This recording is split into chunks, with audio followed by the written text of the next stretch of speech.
Hello everyone, welcome back to this channel PhD Matrix. तो आज के इस वीडियो में हम आप लोगों को इन्फॉर्मेशन प्रोवाइड करवाने वाले हैं कि जो है बीएड के लिए जो है फॉर्म्स निकले हुए हैं। जो भी स्टूडेंट्स बीएड में एडमिशन लेना चाहते हैं उनके लिए ये इन्फॉर्मेशन रहने वाला है।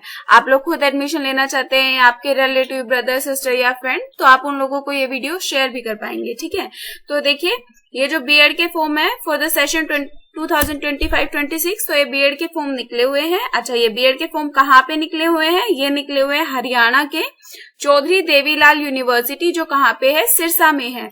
तो वहां पे आपके बीएड के फॉर्म्स निकल चुके हैं। तो जो भी कैंडिडेट्स बीएड में एडमिशन लेना चाहते हैं उनके लिए वीडियो रहने वाला है। ठीक है, आगे चल के इसकी कुछ जो इम्पोर्टेंट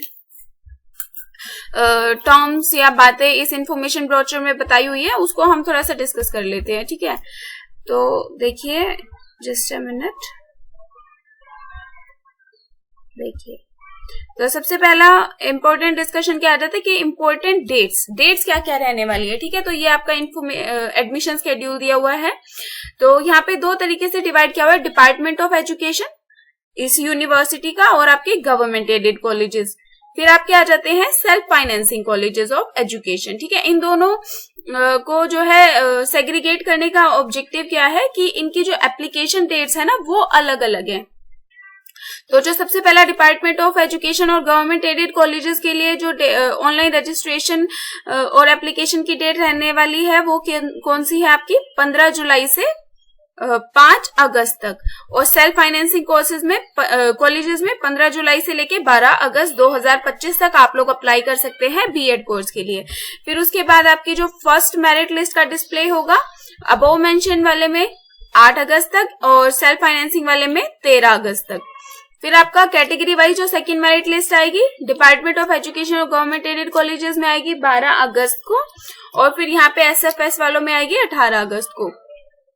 इसी तरीके से आपकी फिर थर्ड सेशन में क्या आएगा? आपका फिजिकल काउंसलिंग मेरिट लिस्ट बनेगी। ठीक है, यहाँ पे आपकी फिजिकल काउंसलिंग होगी और इनकी मेरिट लिस्ट एक में 20 अगस्त को बनेगी और अगले में 23 अगस्त से लेके 29 अगस्त तक बनेगी। कमेंसमेंट ऑफ क्लासेस 18 अगस्त तक ऐसा एस्टिमेट किया जा रहा है कि जो क्लासेस है वो आपकी शुरू हो जाएंगी। ठीक है, उसके बाद क्या है? एडमिशन हेल्पलाइन नंबर है। अगर आप लोगों को एडमिशन प्रोसेस से रिलेटेड मतलब ब्रोचर से अगर कोई इन्फॉर्मेशन चाहिए, कोई कंफ्यूजन है, तो आप लोग इन नंबर पे कांटेक्ट कर सकते हैं। ईमेल आईडी भी दी हुई है। अगर आपको फॉर्म फिल करने में किसी भी तरीके की दिक्कत आती है, समस्या आती है, तो आप इस ईमेल आईडी पे कांटेक्ट कर सकते हैं।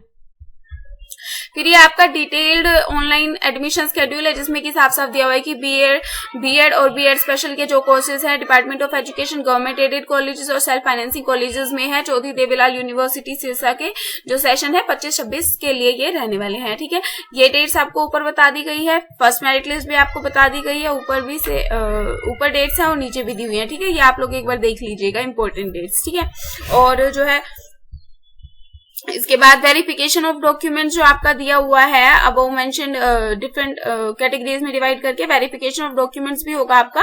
वो कब होगा? 7 अगस्त से लेके 9 अगस्त तक होगा और सेकंड कैटेगरी में 14 अगस्त से लेके 16 अगस्त तक होगा।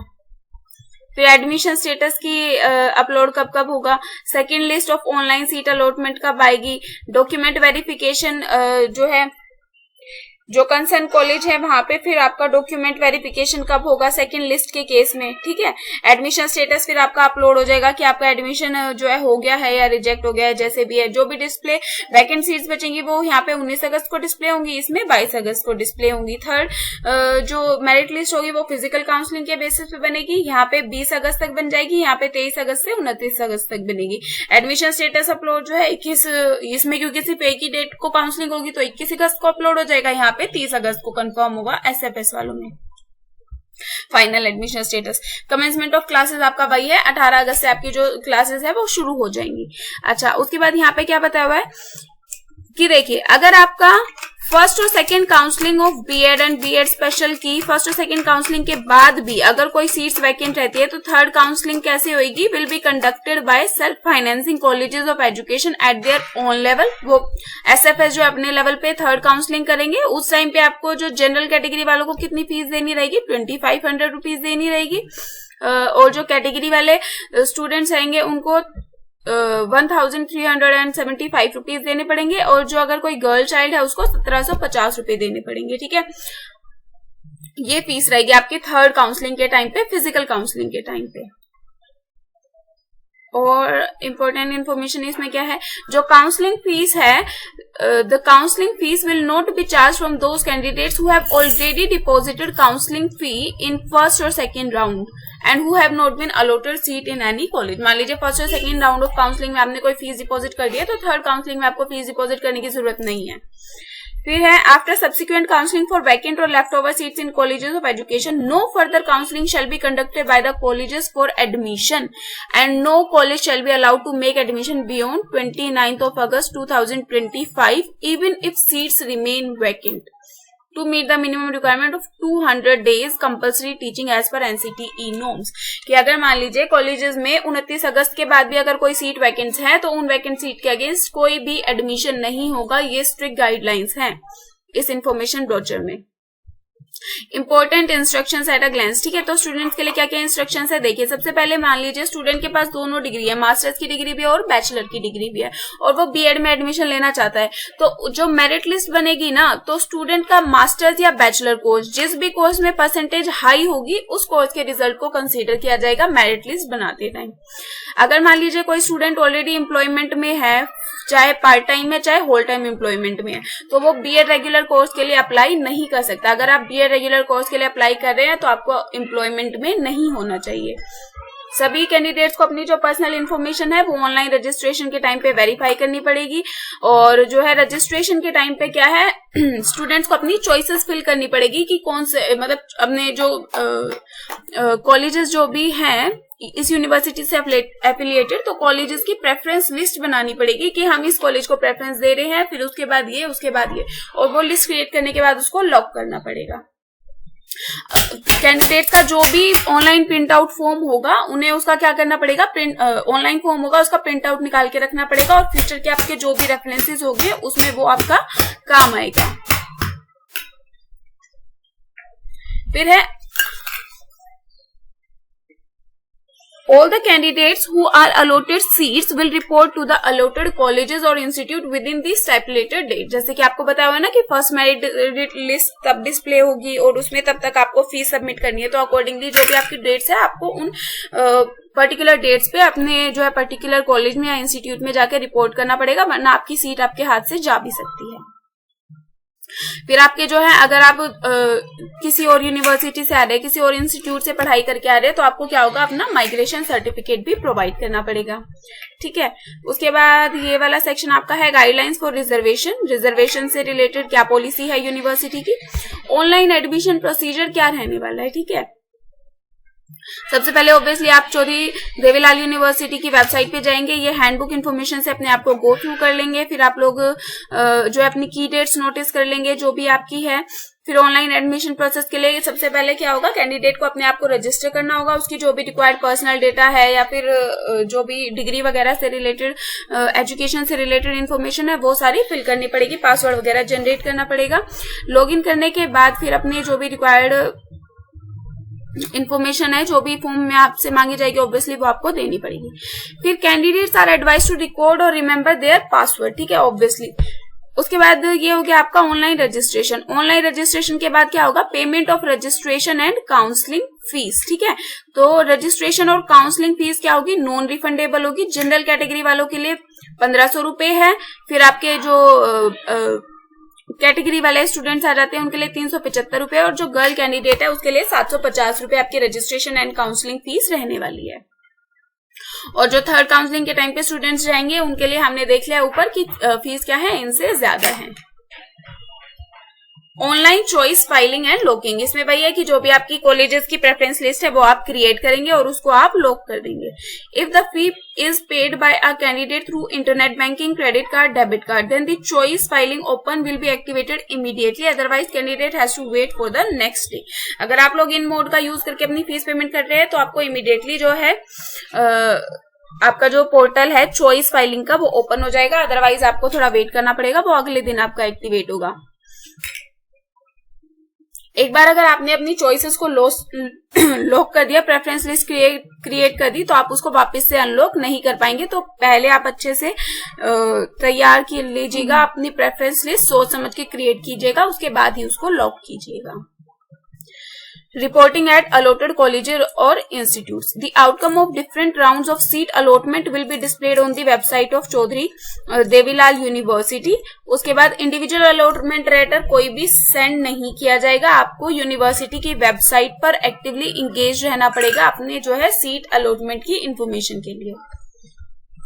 List of documents to be brought at the time of reporting in the institute. ठीक है, मान लीजिए फर्स्ट मेरिट लिस्ट में आपका नाम आ गया, तो उसके बाद जो भी आपका अलॉटेड इंस्टीट्यूट है वहां पे आप जाएंगे और फिर वहां पे आपको कौन कौन से डॉक्यूमेंट्स लेके जाने हैं वो यहाँ पे दिए हुए हैं. ठीक है, ये आप इसको गो थ्रू कर लीजिएगा. जैसे कि आपका क्वालिफिकेशन एग्जामिनेशन की डिग्री हो गई, आपकी 10th और 12th की मार्कशीट हो गई, फिर आपका कैरेक्टर सर्टिफिकेट हो गया. रेगुलर कैंडिडेट हो तो आपका मिल जाएगा, प्राइवेट कैंडिडेट हो तो अकॉर्डिंगली. अगर आपका गैप ईयर है तो उसके लिए आपको क्या होता है, एक एफिडेविट लेके जाना होता है. ठीक है, इन दी फॉर्म ऑफ एफिडेविट और नॉन जुडिशियल स्टैम्प पेपर, ये बनवा के आपको लेके जाना पड़ेगा. रेजिडेंट सर्टिफिकेट लेके जाना पड़ेगा अगर आपने क्लेम किया हुआ है तो. कास्ट सर्टिफिकेट्स अगर आपने बोले हुए हैं तो वो लेके जाने पड़ेंगे. अगर आप ऑलरेडी किसी गवर्नमेंट जॉब में काम कर रहे हो तो आपको अपने एम्प्लॉयर से एनओसी वगैरह लेके जाना पड़ेगा.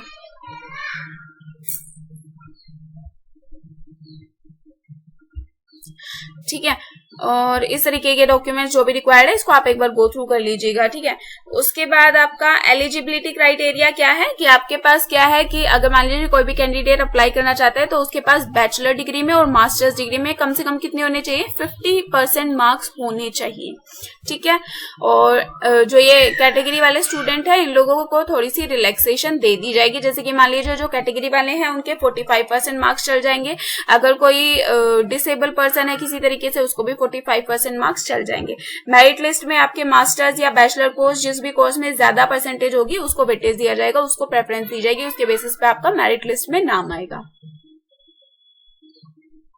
ठीक है, यहाँ पे ये वही बताया है कि मेरिट लिस्ट किस तरीके से प्रिपेयर की जाएगी आपकी एडमिशन के लिए. ठीक है, अगर मान लीजिए स्टूडेंट्स के बीच में टाई हो जाता है तो उस प्रॉब्लम को किस तरीके से डील किया जाएगा वो भी यहाँ पे दिया हुआ है. फिर डिवीजन ऑफ सीट से रिलेटेड इंफॉर्मेशन है और आपकी ये लास्ट में आपका माइग्रेशन रूल और आ जाता है. माइग्रेशन रूल वही है कि मान लीजिए अगर आप किसी और इंस्टीट्यूट से आ जाते हैं तो आपको माइग्रेशन सर्टिफिकेट प्रोवाइड करना होता है. और माइग्रेशन सर्टिफिकेट कब तक आपको जमा करना है अगर आपका एडमिशन हो जाता है तो 30 नवंबर 2025 तक. अगर 30 नवंबर 2025 तक आपने अपना माइग्रेशन सर्टिफिकेट नहीं दिया तो आपको लेट फीस लगेगी. इसलिए आप लोग अपना टाइमली माइग्रेशन सर्टिफिकेट बनवा लीजिएगा और उसको सबमिट कर दीजिएगा यूनिवर्सिटी में या आपके कॉलेज में जो भी आपको इंस्ट्रक्शन प्रोवाइड की जाएगी उसके अकॉर्डिंग. फिर आपका फीस स्ट्रक्चर दिया हुआ है कि मान लीजिए सेल्फ फाइनेंसिंग कॉलेज में है तो वहां पे आपकी फीस किस तरीके से रहने वाली, कितनी लगने वाली है. अगर आप यूनिवर्सिटी टीचिंग डिपार्टमेंट में आपका एडमिशन हो जाता है तो आपकी फीस कितनी रहने वाली है. और उसके बाद अगर आप गवर्नमेंट एडेड कॉलेज में आपका बीएड के लिए एडमिशन हो जाता है तब आपकी फीस कितनी रहने वाली है. ठीक है, तो ये सारी आपकी बेसिक इन्फॉर्मेशन है बीएड से रिलेटेड. हाउ टू अप्लाई, तो इसमें वही है कि आपको अप्लाई करने के लिए क्या है, यूनिवर्सिटी की वेबसाइट पे जाना है, रिक्वायर्ड पोर्टल पे जाना है और अपनी सारी बेसिक इन्फॉर्मेशन जो भी मांगी होगी वो फिल करनी है. और उसके अलावा आपसे आपकी मार्कशीट्स वगैरह 10th और 12th की ग्रेजुएशन की जो भी मांगी जाएगी वो अपलोड करनी है. कैरेक्टर सर्टिफिकेट आपके पास होना चाहिए. ठीक है, ये सब करके आप लोग अपना जो है फॉर्म फिल कर देंगे. और फॉर्म फिल करने के बाद क्या है, आप लोग मेरिट लिस्ट बनने का इंतजार करेंगे. और मेरिट लिस्ट के लिए यूनिवर्सिटी की वेबसाइट पे अपना स्टेटस जो है आप लोग चेक करते रहेंगे. ठीक है, तो ये सब आपको करना पड़ेगा बीएड में एडमिशन लेने के लिए. तो एक बार थोड़ा सा लास्ट में आपको बता देते कि इम्पोर्टेंट डेट्स क्या हैं आपके लिए. इम्पोर्टेंट डेट्स है देखिए कि आपको अगर डिपार्टमेंट ऑफ एजुकेशन या फिर गवर्नमेंट एडेड कॉलेज में एडमिशन लेना है तो 15 जुलाई से 5 अगस्त तक आप अप्लाई कर सकते हैं. एसएफएस कॉलेजेस के केस में आप 15 जुलाई से लेके 12 अगस्त तक अप्लाई कर सकते हैं. तो ऑल द बेस्ट, टाइमली आप लोग अपना अप्लाई कर दीजिए ताकि आप लोग इस एडमिशन प्रोसेस का पार्ट बन सके और बीएड में आपका एडमिशन टाइम से हो जाए. Thank you for watching this video. ऐसे ही और अपडेट समय से पाते रहने के लिए जुड़े रहिए हमारे चैनल के साथ PhD मैट्रिक्स. Thank you.